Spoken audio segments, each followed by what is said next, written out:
Okay, today I think we have some really important news that I was not aware about. Articles 11 and 13 in the EU Parliament actually just were passed on September 12th. So for those of you that don't know what Article 11 and 13 were, they're basically these controversial copyright reforms that were in the works since 2016. They were set to basically affect internet users through Europe and beyond. So the copyright directive is actually meant to protect content creators essentially, but this is not at all what it does. It's some type of altruistic idea about copyright protection and it looks like almost a direct attack on memes.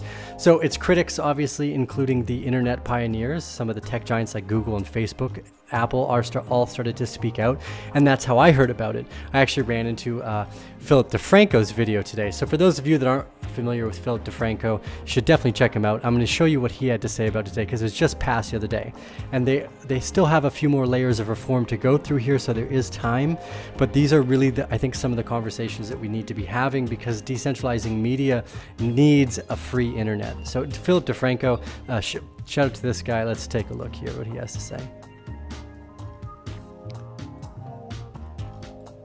This was coming. Last week we covered in one of the morning videos the upcoming vote for the European Copyright Directive, right? The EUCD, and kind of a quickie refresher, TLDR, it's a copyright bill for most of Europe, and in particular there were two parts of the bill that were extremely controversial, Articles 11 and 13. 11 was being referred to as a link tax, so if you're sharing a news article or similar copyrighted material, you need a license from the owner or you're going to face a fine. And 13 is... Okay, so first off, what I'm doing right now could actually be considered one of the violations and penalties under Articles 11 and 13. So if you do some deep diving here, what Philly is really saying is that it's almost an attack on news as well. So he's got such a great research team. I really like this guy if you haven't seen him. Has been referred to as the upload filter, in that it would force websites to automatically scan anything uploaded or posted to the site for copyrighted material and remove it or face a fine. And the reason we were facing this new vote is back in July, the EUCD actually failed a vote. So YouTube already has to go through a massive deal just to see what content is already being uploaded, to see if it's potentially advertiser friendly, if it meets their user guidelines, their community guidelines, etc. So this is another massive layer that companies like Facebook and Google would have to build into their already existing platforms.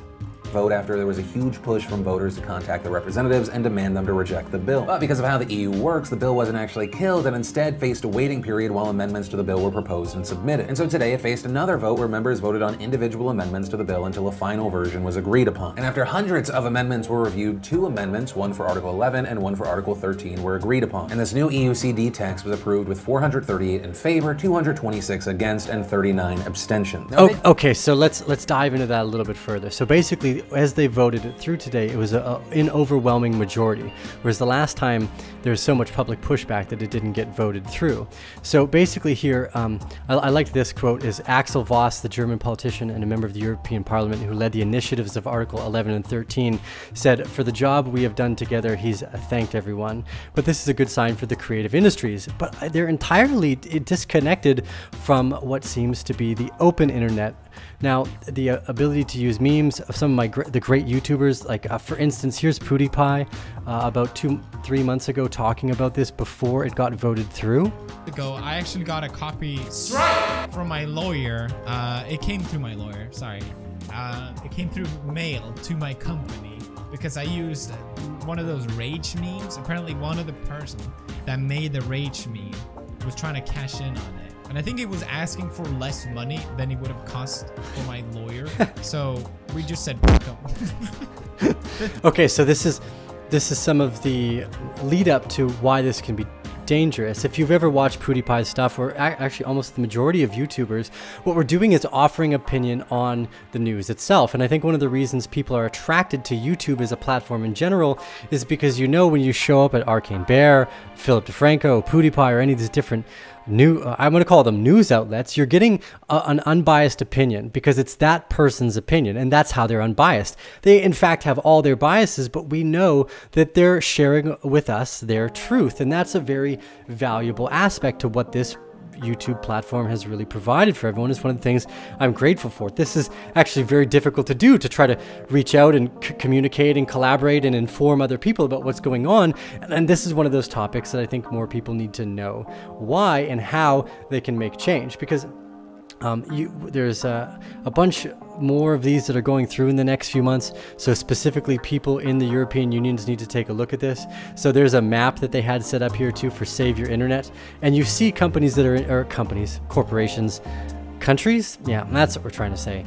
Sweden was 90% against it today on the vote. And then you had Czech Republic, Austria, Netherlands, and Estonia all more in favor of not, or sorry, all saying nay. They were all voting against Articles 11 and 13, which I think is a smart idea.